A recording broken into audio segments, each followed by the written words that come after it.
All right, so welcome to this F5 Wednesday. This is going to be on guided configuration in the OWASP Top 10. Just a brief reminder, if you have questions at any time, we'll probably stop throughout and maybe answer a few of those. You can use the Q&A function with Zoom for that. There's also the chat if you're having some kind of issue or a question there. My partner in crime today is actually Ryan Johnson, who, if you attended last week, you would have seen his presentation. So he will chime in and help answer these questions. So that's who that will be. Just real quick to go over an agenda. All right, so we'll talk about where we've been, the topics we've covered, a little bit about today's topic and the solution for that. A reminder about the survey that really helps us get the right topics out to you guys for what you want to see. And then we'll briefly mention next week's topic before going into a demo of what we talk about today.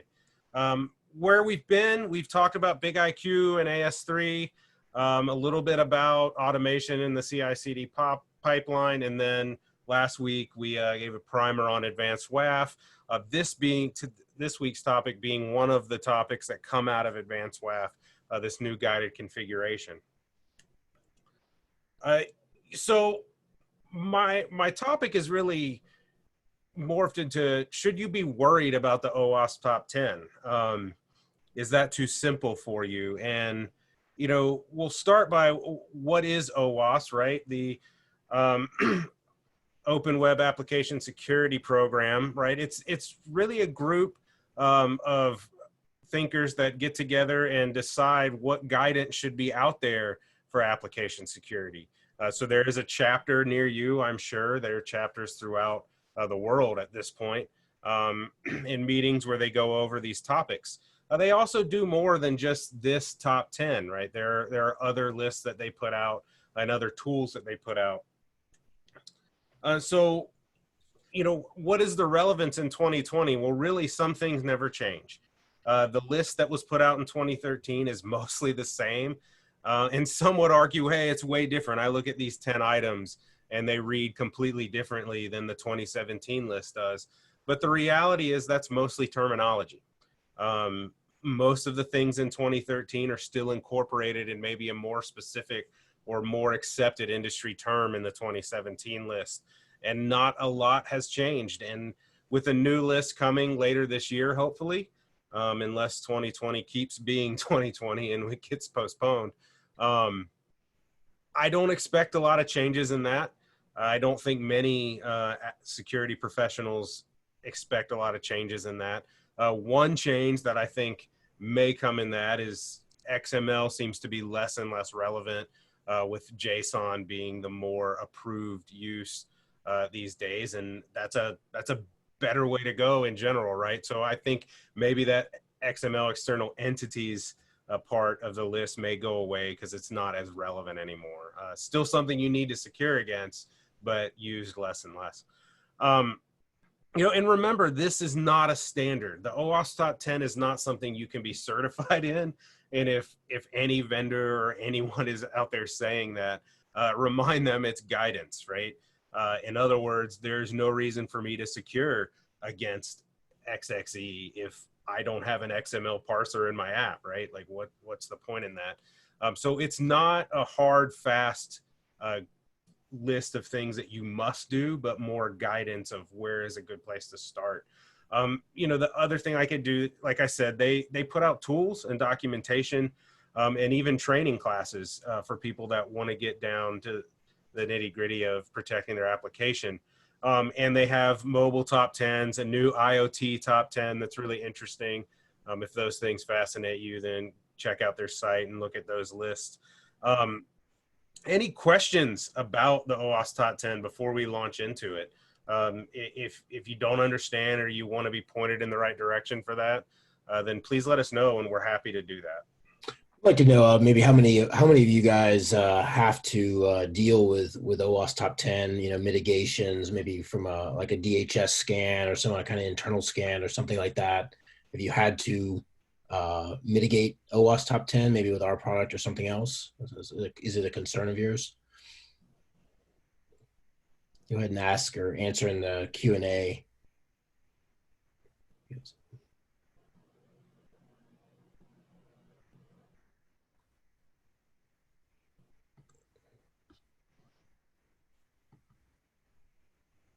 I think we'll keep popping along. Please ask questions. If you guys have some questions you'd like to ask, we'll answer them throughout the presentation.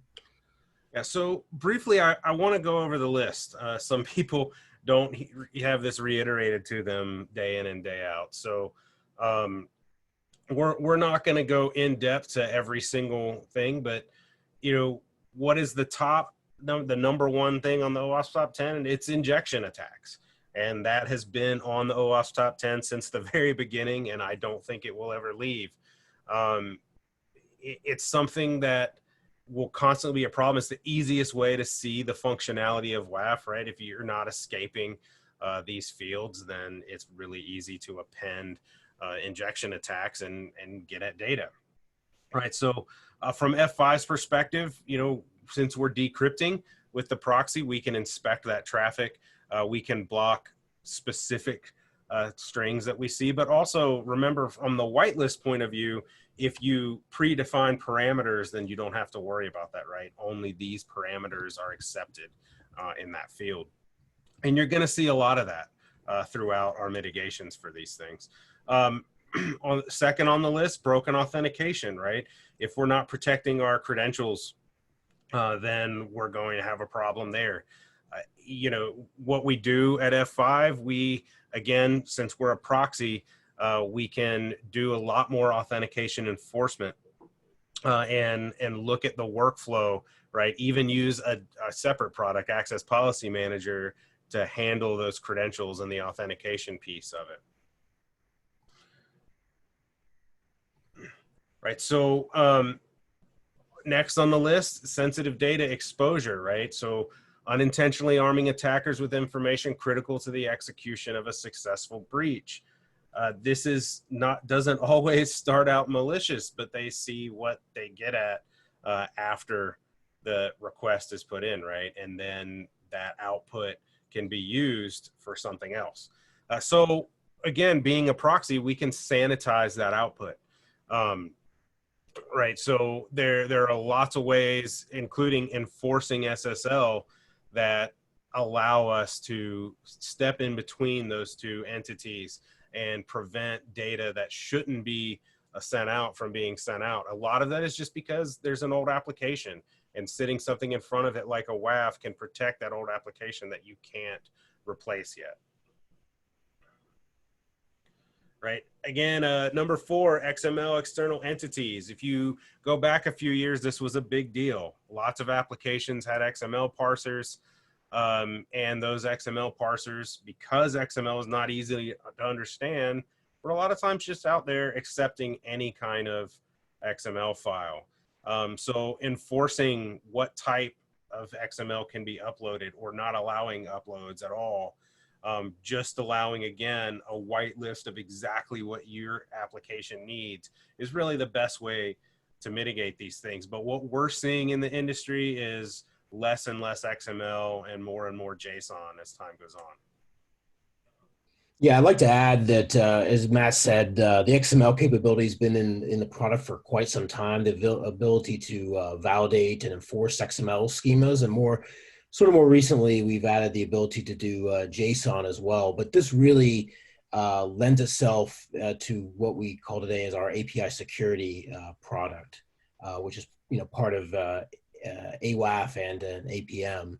And between the two of those, you can get very granular control over your JSON, APIs, schemas / endpoints, and really control who can access what. And so this is kind of part of that.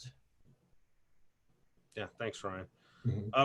Broken access control, right? So access to a sensitive object, such as directory or a record, when things are insufficiently enforced, right? So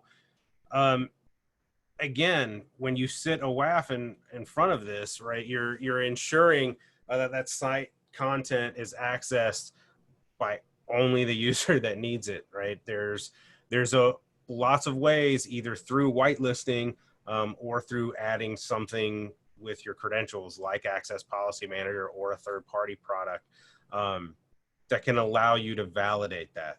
Remember, this is, as we go down this list, some of these things might seem a little bit more ambiguous because they're talking about, from an OWASP perspective, they're talking about the overall vulnerability and not a specific attack signature. And I think on the dashboard, when we get to that, you'll understand some of that more. But it is kind of confusing when you're like, hey, well, isn't broken access control the same thing that we've already talked about? And in a way, it can be. But how you group the compensating controls matters, right? Because not every app has the problem of access control, but some do. So keep that in mind as we go down the list, that it does become a little bit more ambiguous, but it doesn't mean that it's not just as necessary. And at number 6, security misconfiguration, right? So errors, omissions, a lack of oversight, normal mistakes made by sysadmins that result in access policies. The reality here is when you're going with a blacklisting approach, right, you're just looking and saying, hey, what did someone attack? Let me block access to that. There are always going to be holes from the back-end product that you're not aware of, right? Good security can't happen in a vacuum. You have to know the application. You have to sit down with whoever owns that application and understand what a good connection to that application is. So some of the things we do assist you in doing that, right? The server technology detection tool and other things that are pieces and parts of advanced WAF will allow you to understand what the back-end application is doing better if you don't have that relationship. But there is no replacement for that relationship, right? And so the number one mitigation for something like this is whitelisting, understanding what a good connection to that application is and only allowing those types of connections, right? So there's also protocol filtering. If the application is something that does accept things other than HTTP, it's something that your WAF needs to be aware of, right? So that we can have an understanding of why that connectivity is happening and whether it's good, bad, indifferent, those kinds of things. Cross-site scripting, still on the list, right? Another one that's been there from the beginning. Forever on the list. But is still a problem, right? I think most of us that are security professionals have been to some class where we've seen the typical example of somebody uploading something on a forum that points in another direction.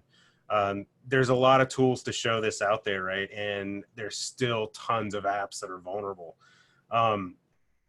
So, you know, keep in mind, again, with the WAF, you're proxying that connection, right? So it's pretty easy with a signature or with understanding what's in the header to detect and filter these patterns. But you can also enforce the specific URI. And again, when we'll get to whitelisting, predefining the parameters and only accepting those parameters is your best defense against this, right? Getting away from blacklisting and moving towards whitelisting is the best way to handle it.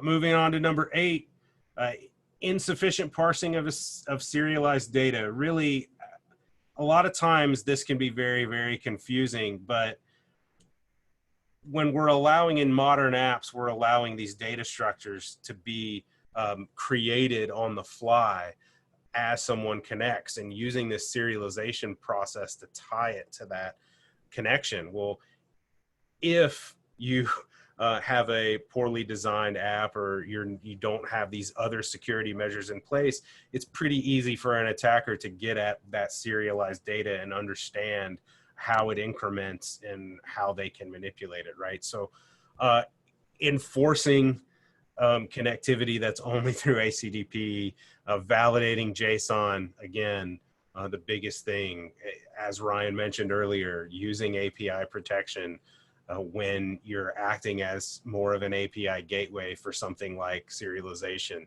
is very, very important. You can't just expect to throw up something that's available on 443 and not expect an attacker to get at it because there's no website there, right?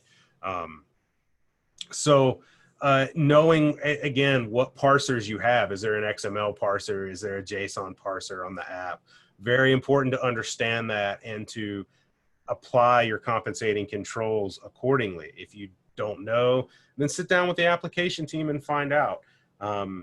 But usually in any kind of modern app, this is going to be the case, right? There's a lot of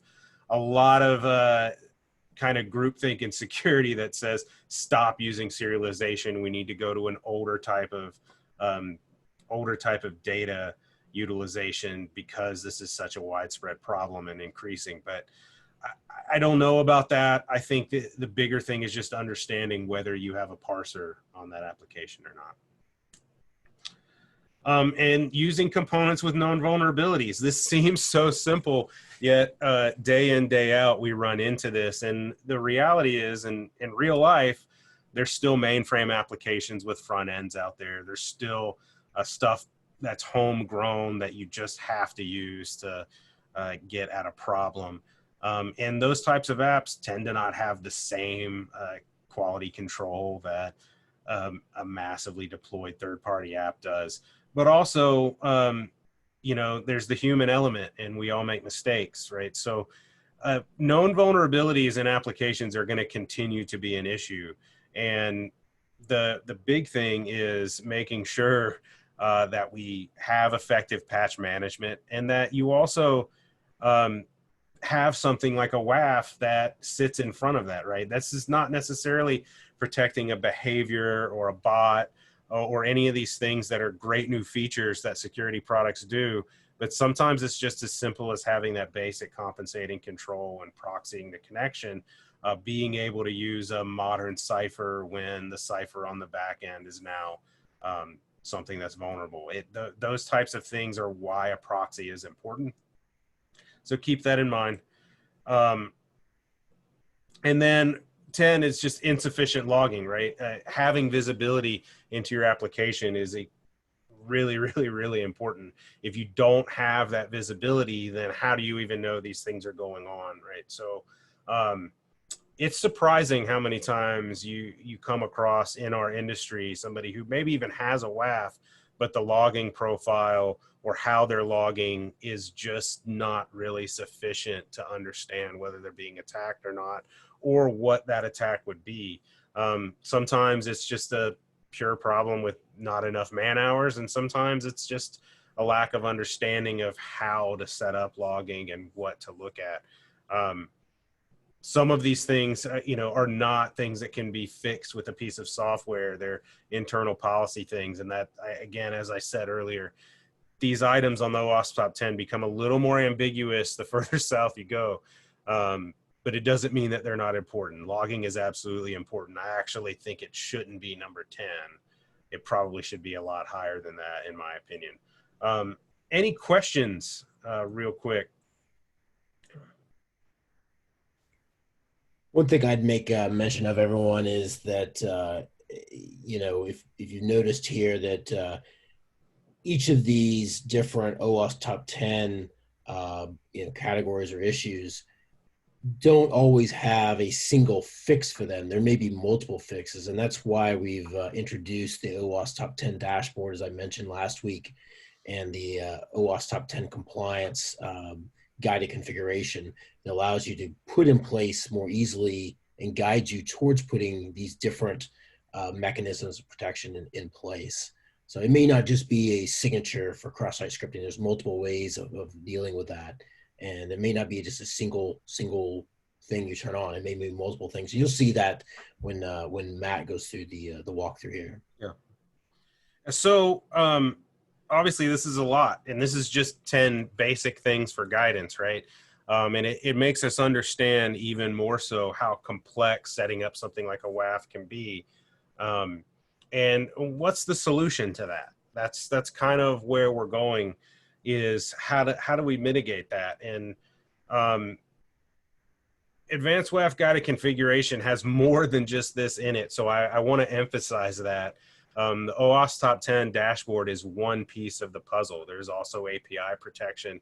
There's also the features of behavioral DOS and mobile protection, right, coming in the future with advanced WAF guided configuration, trying to make that easy button, at least trying to help you through understanding what you should turn on and off. And so we're just going to talk about OWASP Top 10 today.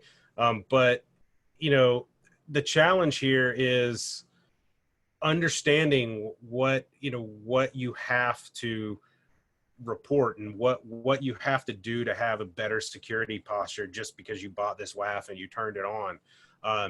It can be a daunting task, and you can start out by just putting everything in transparent mode and looking and seeing at what's going on. And that's how most people start out with it.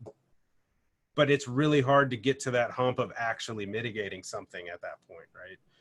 Taking some type of outage window in order to set up a policy. It can be a really, really hard hump to get over. And that's what we're hoping to try and solve with guided configuration, right? Excuse me.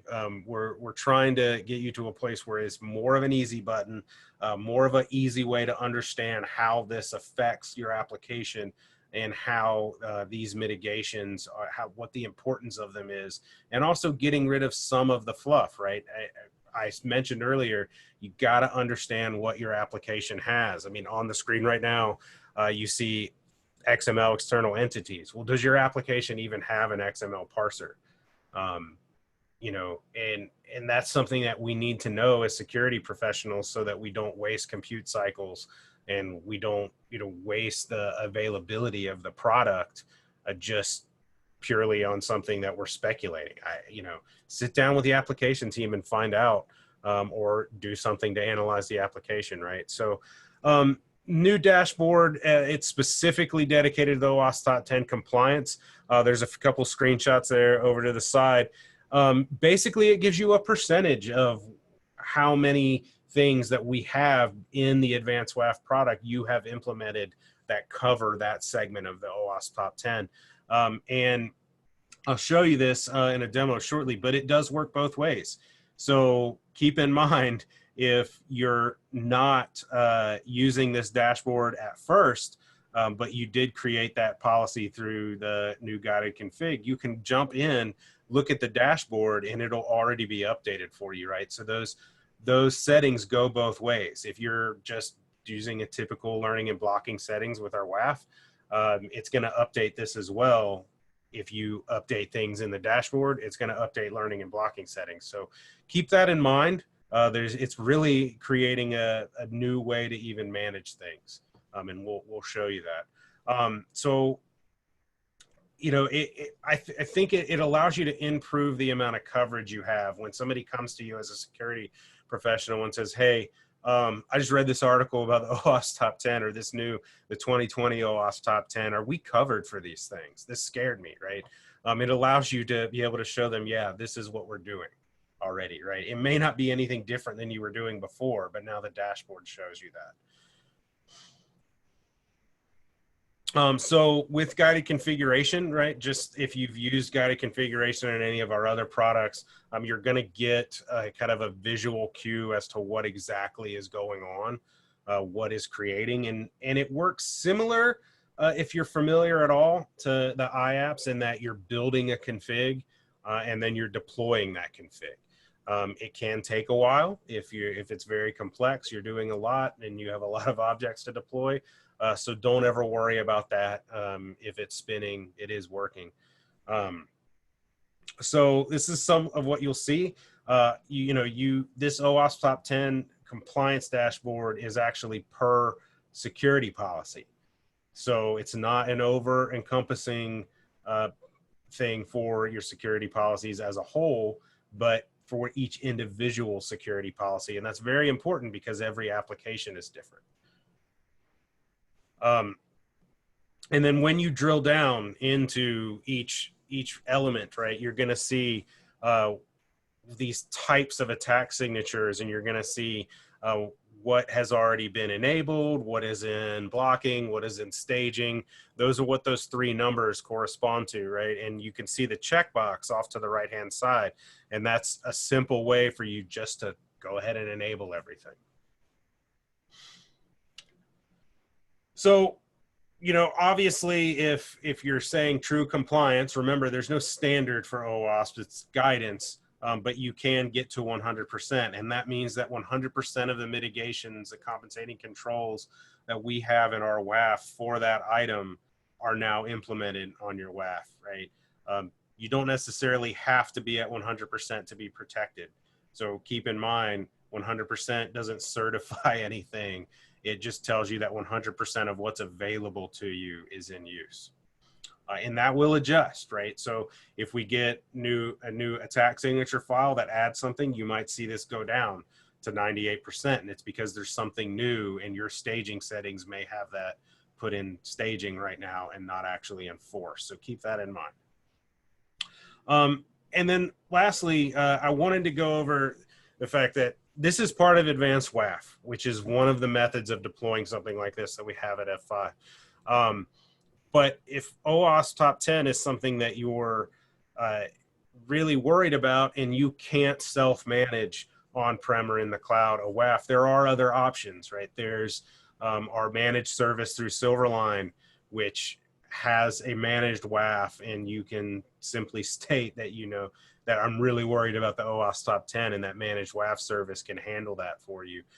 Essential App Protect is the newest product kind of in the fold for this, and that's kind of a cloud native software as a service WAF, right? So still self-managed, but not on-prem and not deployed by you in the cloud, a software as a service offering that actually has OWASP Top 10 guidance built into it. So that's the newest thing that's now generally available. So, you know, please let us know if that's something that you're interested in. We can point you in the right direction. And then the NGINX App Protect. After the acquisition of NGINX, we knew we needed to get a method for our WAF technology to sit in front of the NGINX product and not just the Big IP product. So that's what NGINX App Protect is. Think of it as F5 WAF on NGINX Plus. So want to mention that you please fill out the survey. That helps us guide us to what topics you guys want to see as we build out these for the rest of the year. It's really short and sweet, but it's very helpful as far as allowing us to figure out where to go from here. And then next week we're going to move on into another WAF topic, actually bot defense. I believe that's right, Ryan? Yes. Yeah, so bot defense next week, and then we'll be talking about Shape Security, F5's newest acquisition, the week after that. So a lot of exciting things in security the next few weeks, and then I don't know what we're moving on to after that yet. Another shout out to the survey, because that helps us decide those things. But I think the next 2 weeks are going to be very, very important. A lot of people have WAF, but don't bother to do anything with proactive bot defense or mitigating things that aren't attack signature based. So important topics the next 2 weeks. If you're not using those products, then it's something that'd be great to listen to. And then resources, excuse me. I wanted to mention really that if you've ever watched our Lightboard lessons on YouTube, there is a Lightboard lesson for every item in the OWASP Top 10, which is kind of cool. It's a really, really easy way to get an understanding of each item. OWASP, they put out cheat sheets, something that they update pretty constantly that you can utilize to help you understand where you are. And then there is a KB article that F5 puts out that's just security against the OWASP Top 10. That's more generic than just this dashboard of what mitigations and things are out there. Some of them were mentioned in the presentation. Another shout out to the free courses that we have, getting started with Advanced WAF and with ASM, which is the WAF portion of Advanced WAF. So with that, let's get into the demo.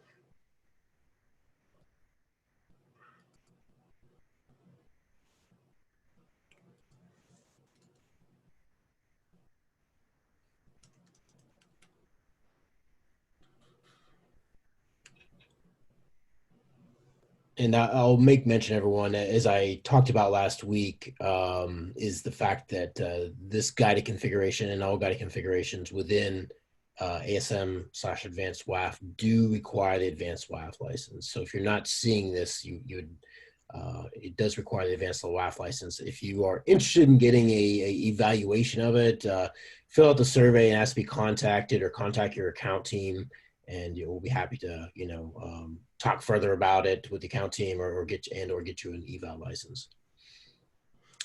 Ryan, are you guys still seeing? Yes, you can see your good. Yeah, my the highlight went away, but it's still here. So so real quickly, one of the things that we're going to be looking at today with this demo is actually something that OWASP provides. So they have a vulnerable application. They put it out on GitHub, and it's updated constantly, that you can actually use in your own dev environment to test these things out. That's what this policy is behind. I'm not going to manipulate the application very much or do anything like that today. I just wanted to point out that there's WebGo, there's DVWA, there's this OWASP Juice Shop application that has some e-commerce things and some things that allow you to go a little bit deeper than a lot of those test tools do. But they maintain it, and it's great to use for things like this. So I just wanted to point that out. If you're looking for how you could test this apart from your own environment, it's a great way to do that. And then just to keep in mind that OWASP has chapters throughout the world. Really, there's going to be one near you. I know a lot of us at F5 participate in our local chapter, and it's a pretty interesting discussion every time, right? Everything's virtual right now, of course, but a lot of interesting information if you find this enthralling. And then here is the link to that Juice Shop application where you can find out what they're doing with that. Yeah, and this is pretty easy to install. OWASP Juice Shop is kind of one of the newer ones. You guys have probably seen the WebGoats that we've used in the past, and DMVA and stuff like that. But you can install it in a Docker container, very easy to get up, and get installed and put behind. Like Matt said, if you want to test out, exploits, you can test it out on there, and then you can test out putting ASM, A/AWAF in front of that Juice Shop to see if you successfully are able to mitigate that attack. It's a great learning experience. Yeah. So, so with guided configuration, all right, we're under security and guided configuration, and we're looking at web application protection. And then mainly right now, we're just creating a new security policy. So just web app protection. And then it's going to give you some things that are required. Keep in mind, like these are the generic big IP settings for DNS, NTP, and your default route. I'm displaying this from the cloud. Things are a little bit different in this specific environment, but that's just going to remind you, like, hey, you don't have NTP set. You need to go do that. You don't have a DNS listener set up. You need to go do that first. And so that's really what these alarms are for. But again, when you're going through guided config, it's going to ask you questions. So I'm just creating a policy name. I want it to be in blocking. And then show and hide advanced settings are going to give you a little bit more information that you probably want to configure, right? So I don't want to go with a generic policy here because I know some things about my web application. So I'm going to go with AngularJS, Express.js, JavaScript, right? And these items, these server technologies, these affect what signatures are going to be enabled in the policy by default, right? So those it's an important thing for you to sit down, with your app team and understand what they have going on, right? And so, and you'll see all kinds of stuff in here. Like I noticed prepping for this that Novell is on here. So shout out to anybody who's ever lost a weekend of their life with a GroupWise server update. Been a long time. Yeah, don't see that too often. I did once upon a time in life, but it has been a long time. So we'll put a list of secure server technologies, right? We're saying are going to be enabled on this app, and then we'll simply save and move on. I do want to assign it to a virtual server. In here, I can create new or I can use existing, right? So, and that's really it. Once I create my new virtual server, which these are the same basic settings that you're used to on Big IP, or use existing, which is what most people will do because they've already created that virtual server. Once we do that, it's as simple as hitting save and next and deploy. I already have one, so I'm going to back out of this, and we will look at the Juice Shop one that I've already created, right? So if I want to look at OWASP, I can go over to Overview and then OWASP Compliance. Real quick, you'll want to make sure, just like with all security policies, that you have a logging profile set up. So under Summary, it's pretty quick to attach. Everything you've created is going to be in this list. I'm just using the basic log illegal requests. I would expect in your environment you'd have a specific logging profile. But that's that. And then when you go to OWASP compliance and you select that security policy, you're going to start to see these percentages. Mine are very, very low, right? We just created this application. And you can look into injection, and let's say we'll hover over SQL injection, and you can see I've already checked this, right? So I have enforced these 285 signatures, whereas server-side code injection, I've got 54 signatures in staging and 0 of them enforced. If I want to enforce them, I can simply go here to this checkbox, review and update, save and apply policy, right? So very simple. Of course, there's always the issue of false positives, but keep in mind, these attack signatures are built based on what server technologies you said were in place when you built the policy. Right. And so it also works both ways and is affected by your other your other security settings, right? So if you go to learning and blocking settings on this same security policy and go to attack signatures, your default settings for signature staging still affect this, right? So if you want to kind of jump forward and go immediately in to that enforcement mode, immediately into blocking mode, then we need to disable signature staging. I'm not saying that's always right. For the sake of this demo, I'm doing it today, but keep in mind that this does affect that compliance dashboard. So you can't just expect that you're overriding this when you go through the dashboard.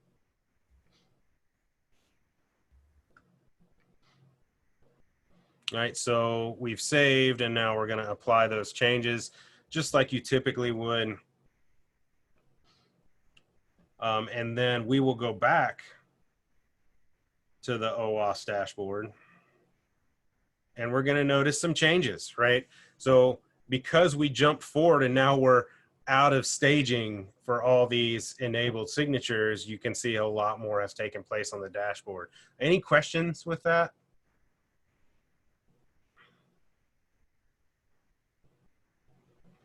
Yeah, feel free to enter in the chat or in the Q&A any questions you have.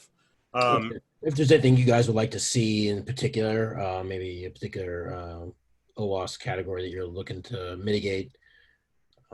As you notice, when Matt went through like the cross-site scripting that, or the SQL injection, I'm sorry, was that there are multiple things in there that you may have to, besides just the signatures, you may have to also do evasion techniques, and for each of them, they may have multiple mitigations. Right. So when you look at evasion techniques, that's a great one to go and see that, yeah, I can certainly implement it here. But let's look at how our security policy is affected, and this dashboard is affected at the same time, right? So if I go to evasion techniques and I enable everything and save and apply the policy,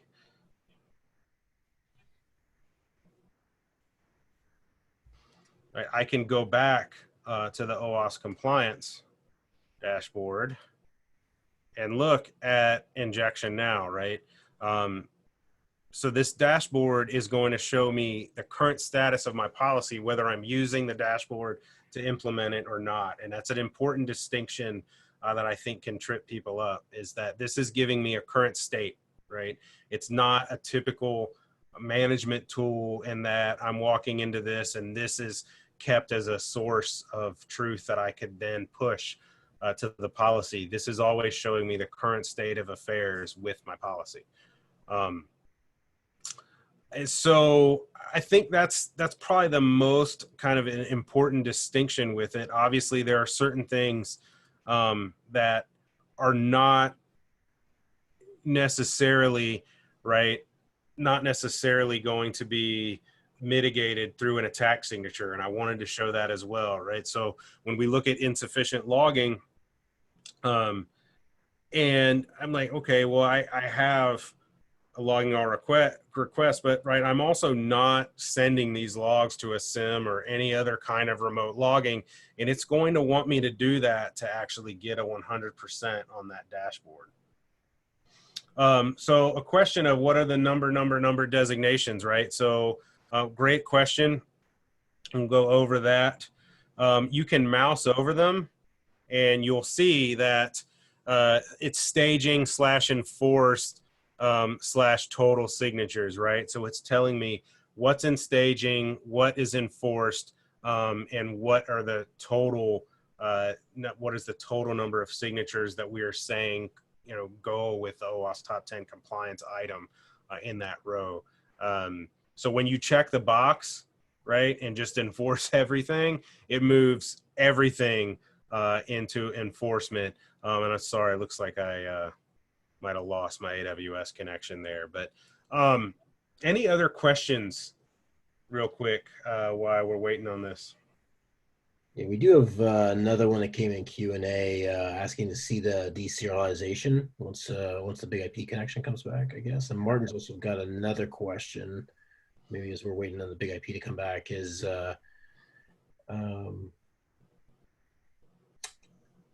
yeah, so he's asked if CG Eagle is not deployed or deployed in a passive mode. I think it's really can be thought of as deployed in a passive mode. You're not enforcing it. So for instance, let's say you've got several signatures that are enforced, they're out of staging. Those will, whatever setting, whether it's in blocking or transparent, the policy's in, it'll use that setting. So for instance, if you've got 10 signatures that are enforced, not in staging, those 10 signatures will be in blocking. But if you've got 7 other signatures that are in staging and the policy is still in blocking, they are not only going to alert and not block until they become out of staging. That's the reason for that is updates, you know, to the application, updates to the signatures. You want them to, if the signatures or the applications change, you would want to put maybe those entities or signatures in staging to ensure that you got the right settings. Yeah, you could kind of think of it as logging. That's a good way of thinking it. It's really about whether the application or the signatures or something's changing in the policy or the application, and you want to maybe make sure what maybe don't want to enforce on that, so you stage on that until you're ready to enforce, and it's been sitting and running for a while to verify that the change that happened is not causing any adverse effects on the application. Now, if you want to add anything to that, Matt, that's is a kind of a hard topic to convey. Yeah. Sorry, it was getting this connection back. Yeah, no worries.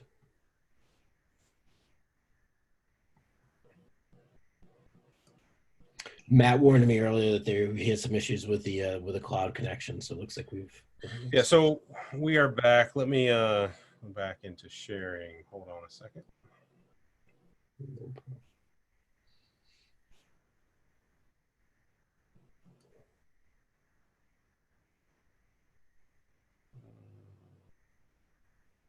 All right. You guys seeing it again? Yeah. All right. So when it comes to deserialization, now keep in mind with the policy that I just created on the fly here, right? And then I just took everything out of staging. Um, Everything was already kind of 100% checked, right? So um, it's one of those kind of important distinctions. So I'm just going to bring open what those signatures are. Um, so buffer overflow being a typical way that you attack that serialization process. All of the attack signatures that went with buffer overflow were then enabled and enforced, right? So the reason these were automatically enforced was because I went back to the policy and disabled staging.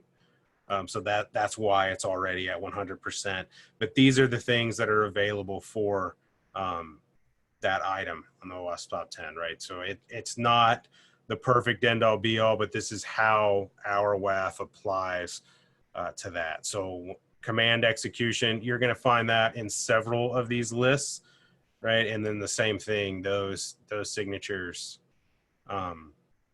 if you want to view those, right, it's going to be this set of signatures. And this list may change based on what those server technologies were when you created the policy. If you said generic and you didn't use any server technologies, then every single command execution signature that is in place in our signature update would be here, right? And you might have 1,200 of those signatures instead of just these 8. So an important thing to keep in mind. I know recently I was working with a customer and they were just bogged down completely in trying to look through their signatures. And I mean, they had well over, I don't know if you remember, Ryan, because you were involved too, like 4,700 signatures enabled because they just generically applied the policy without understanding what server technologies were actually in use. And that can be a huge daunting task to go through, because if you do have some kind of false positive on, say it's even on this deserialization piece, right? It's one thing to look through 8 signatures. It's another thing to look through 1,200 signatures. And the amount of man hours that are important with that. So I don't know if that really answered your question. This probably isn't the greatest display of deserialization because I just put Mongo in the server tools and these are the 8 signatures and I enforced it automatically. But we can definitely circle back with that. I don't know what method we have for that, Ryan, to find out what the account team is and get a more specific demo for that. Yeah, the survey. If you guys are more interested in that, just please, submit your name to the survey, and we're happy to. Okay. Like the staging question. If you want to talk about staging in one of these as a full blown topic, we can do that. Or and I think I may have confused the process there, but I wanted to show you how this could build over time in a small amount of time, right? So you're typically not going under attack signatures, you're typically not going to just completely disable the staging period, right? That's just something that I wanted to do so that we could fast forward to the end of the staging period and show you guys what the dashboard would look like after signatures were actually enforced. Typically, you would have a staging time period and this box would be checked. And as new signatures came in, if you say you get an update file, they're going to be in staging. That new version of that signature, even if it's an updated one, is going to be in staging for that time period, right? And then it would actually be enforced. So that's probably a little more specific answer to your question, Martin, is, typically we might have chosen to enforce the signature, but there's still a staging period, the generic all-encompassing staging period for these new signatures that come in, right? And you're at the end of that staging period is when it's going to actually be enforced, unless you disable all of that, which is what I did today so that we could see the increase in the dashboard.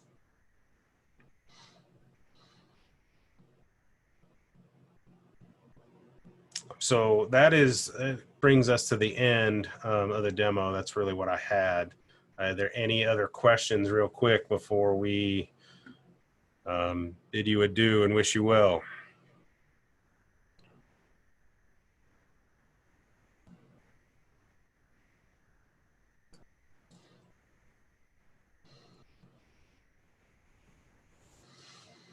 All right. Well, I just want to say thank you guys for attending. Yeah, I think Martin, I think you would like to talk. I'm gonna allow you to talk if you, Okay. Martin, you're allowed to Yeah, talk. can you guys hear me? Sure. All right, great. Thank you very much. And I don't want to get into a lot of details because this is kind of an oddball question on hardware security modules, which I would simply just say I've had a lot of arduous experience with other WAF platforms with HSMs. And do you have some documentation about what the setup requirements, if you have to use an HSM, which we do in our environment, would be? You mean specifically around WAF or just HSM in general? Using the HSM in the context of having to store certificates or private keys for a WAF. Yeah. It's a little more than the time we have. I would suggest, Martin, could you submit your contact info via the survey, and I'll have some Yeah, team get in touch. that'd be fine. I knew this it'd be something I want to take a look at first, then if I have questions. So that's fine. I can send you a follow-up. Can I just do that by the email and the invite? Yeah, or you can send it to me, rj@f5.com, and I'll get you in touch with the right team. Sounds good. Thank you. Yeah, no problem. That's what this is here for, guys. If you guys have questions and you get in touch with someone beyond this, I mean, not necessarily looking to sell you anything. If you want to get in touch with somebody about technical questions, I mean, that's what this is all about. Thank you, Martin. Thank you.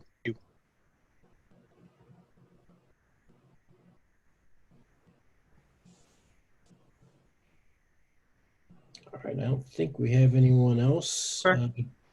Well, thank you all, and thank you for the questions, Martin, and we'll get back to you, circle back on that. I hope this was informative, and kind of my goal was to kind of get anyone who was thinking about this or had heard about it over that hump of how you could start to use this. And likewise, if you would like an eval key or something to check this out in your demo lab, you can put that on the survey as well, I'm sure.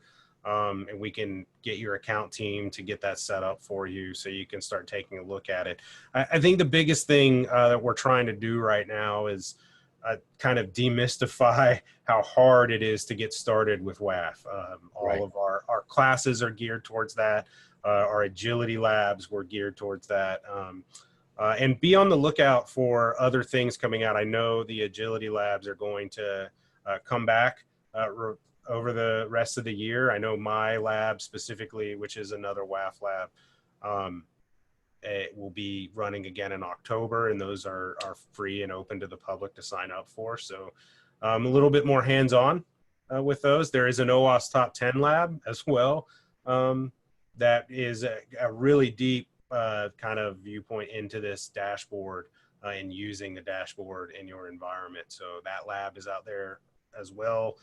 So be on the lookout. I'm sure there will be an announcement at f5.com/agility with those dates and a sign up. But if you don't get the email, then just check back out that site. And with that, I will just say thanks and would appreciate the surveys, and we'll see everybody next Wednesday. Thanks, everyone, for attending. See you next week. Thanks, guys.